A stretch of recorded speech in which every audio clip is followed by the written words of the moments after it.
Izibongo zikaMzila kaSoshangane.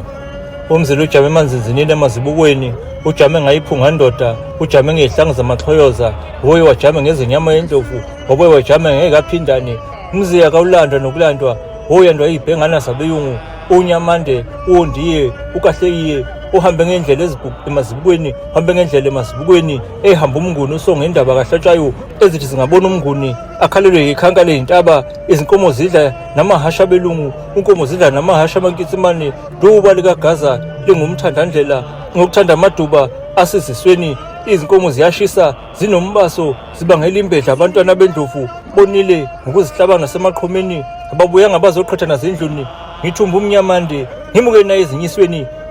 zababesha, kwabo umhlahlo obhuye ezandleni, uyihlabe ngani imbuzi kamojaje, heba impanga ezindlebeni, heba impanga esiswana, uyihlabe ngendlebe nganyikinya, uyihlabe ngeboya yasiphuka, tshani khothama wedlula iGaza, tshani khothama wedlula amanqumayo, ndlovu guqu kwabakayise, ndlovu beyihlaba bexokozeya wonke amanqumayo, mbaba yanduna umasinda ngokunyenya, isitsha siyabunjwa siyobuka ubuhle, singabunjwa lapha abagandayayo, mbayamandwandwe mbange esiqhoqhoziyo mina, esi sitsha esihle, ukhoyo bambona uzuye wakufana wanyamaya, wathi kwamakayinge wadla amadoda, isikhukhuya sikaGaza, nkani yomkhatshwa, sakhukhuya abafazi namadoda sabatheya kwelaseBhuzi,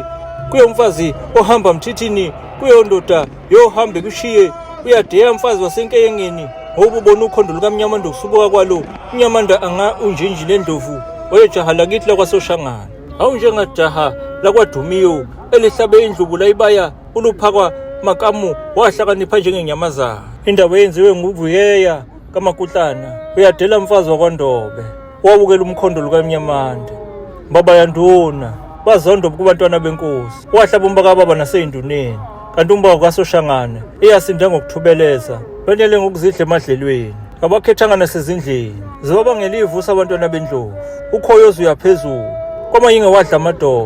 amadoda efuba zibuthaka, wehlabelana imbuzana kamjaji kaThobela, ngibinda.